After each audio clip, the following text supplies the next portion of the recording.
We all know the track record that Lincoln Riley possesses on the offensive side of the football. He is one of, if not the very best offensive mind and offensive coach in all of college football. But can he continue to work his magic on the offensive side with a youth movement coming into USC in 2024? From LA to Piscataway, all Big Ten all year long.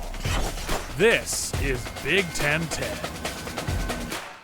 The year was 2015. Lincoln Riley was coming over from East Carolina to become the new offensive coordinator for the Oklahoma Sooners in 2015. Here were some names that were on that Oklahoma roster entering that season. Baker Mayfield at quarterback, Joe Mixon, Samaje Perine in the backfield. How about Sterling Shepard? How about Dede Westbrook on the outside as well? There was a lot of built-in talent, a lot of built-in history on the offensive side for the Sooners. And Lincoln Riley as offensive coordinator, and then when he took over for head coach after Bob Stoops retired, he really took that thing to a completely different level, developing Heisman Trophy winner after Heisman Trophy winner after Heisman Trophy winner, and a lot of great skill players along the way. Fast forward to 2024, and now this is the season where Lincoln Riley can really show the progress that USC is making under his watch, because this is such a key season. It's not only a big year, big with a B, a 1, and a G, like the sign behind me, but it's also a big year to see exactly where this program is going under Lincoln Riley. In years past, you had some big name transfers at receiver. You had some guys at running back as well that kind of came in and weren't exactly recruited by Lincoln Riley. Of course, you had Caleb Williams coming over, who was recruited by Riley, but he did come over from Oklahoma. This 2023 recruiting class. Lincoln Riley stepped foot into Los Angeles, and he meant business from day number one on the offensive side of the football. Immediately in that recruiting class, he identified those guys that he wanted to be the future of Trojan football. And this season, 2024, those young guys, that youth movement is going to have to step up. It's going to have to develop, and they're going to have to be the leaders.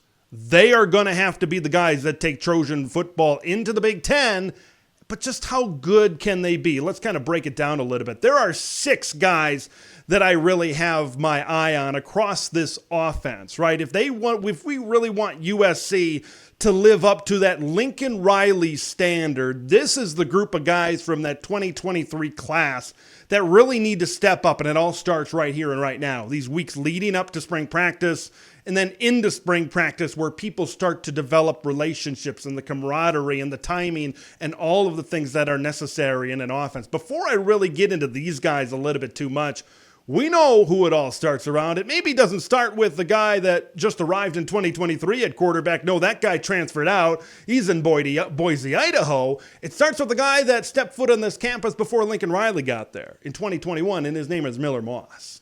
First thing, for any of these guys to work on this graphic, Miller Moss needs to work. And when you throw 6 touchdowns in the Holiday Bowl, yeah, that's working all right. So when I looked at Miller Moss in that Holiday Bowl, and that was really the big tape and the big film and the big audition, so to speak, that Miller Moss had to be the guy at USC, I see a confident quarterback.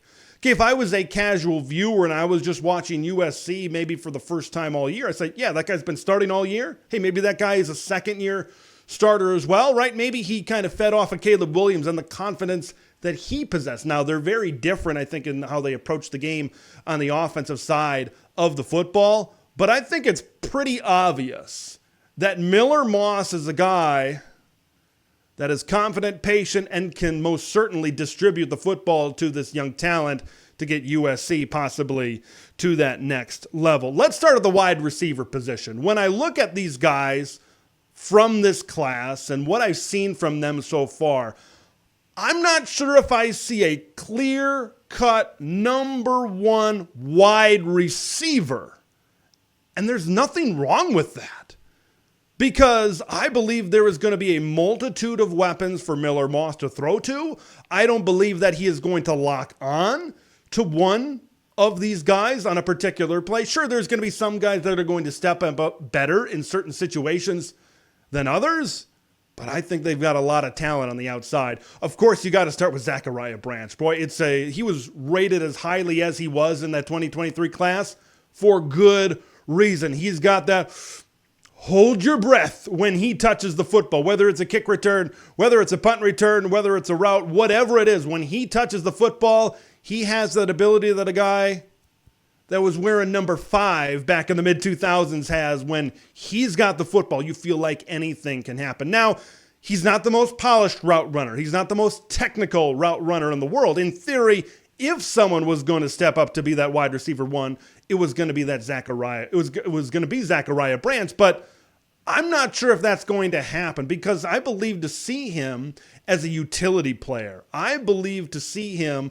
as that Swiss Army knife within this USC offense.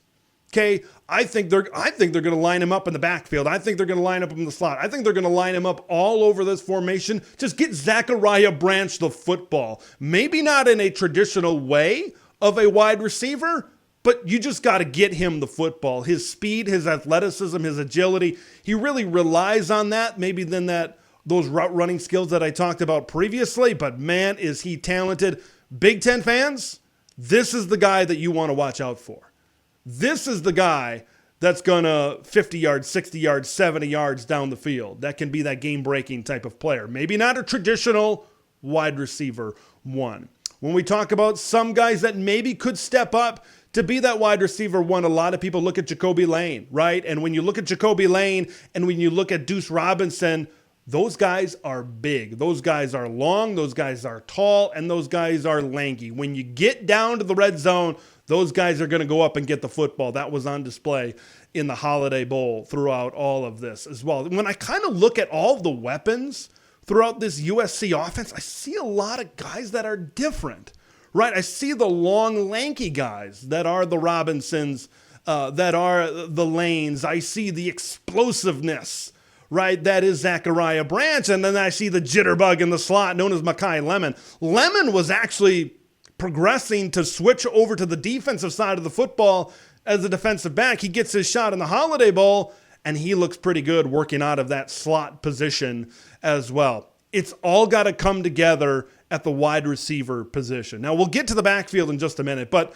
I believe quarterback, you could maybe throw out the window, running back, wide receiver. I think maybe one of the most important parts of USC reaching their full potential in 2024 is that left tackle.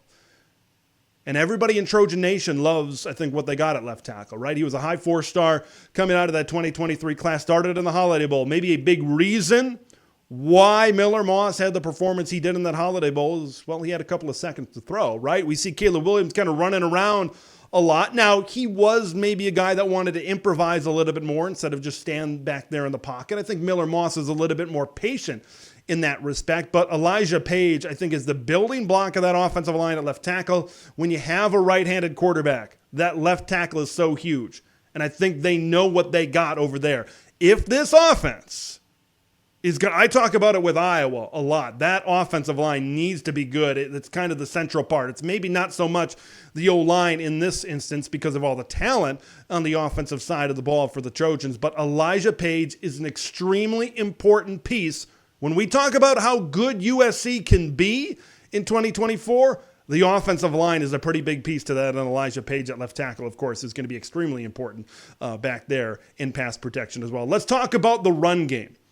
Okay, when we look at Lincoln Riley's Oklahoma teams, and of course when we look at some of these USC teams as well, this is not a team that's, going to pound the rock maybe like a traditional Big Ten team. It's maybe going to be a little bit different than what we're used to.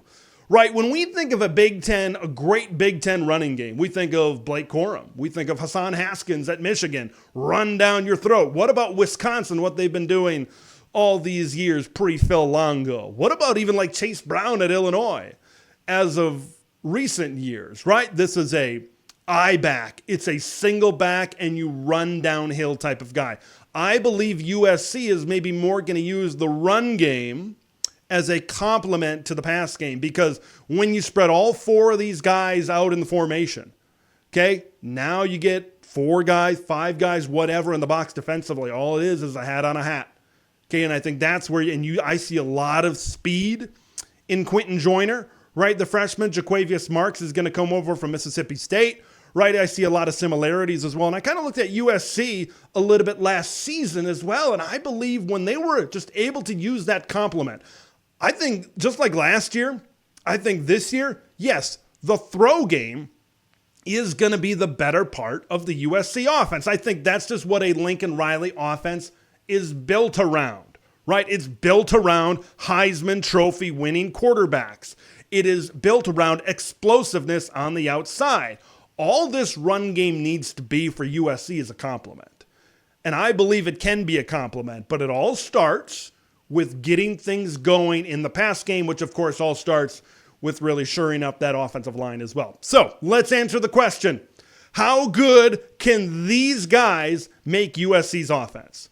I believe if Lincoln Riley works his magic yet again, if Lincoln Riley once again proves that he is the best offensive coach in college football, this is an offense that can be top 3, top 4 in the Big Ten. I truly believe it.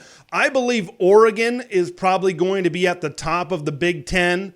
Okay, most of the year, they're probably going to be at the top of the country, right, offensively most of the year. But then you look at Ohio State and what they're doing in the run game, and then that's maybe where you bring in a USC. We'll see how many more steps Penn State can take on the offensive side of the football. I think considering the track record that Lincoln Riley has and the flashes of brilliance that this youth has shown, this can certainly be a USC offense that Big Ten defenses will have to watch out for this season. Thanks for watching Big Ten Ted, where it's all Big Ten all year long. Make sure to like the video to spread the word of Big Ten Ted to the masses, and subscribe to the channel for updates on Big Ten content that drops every day.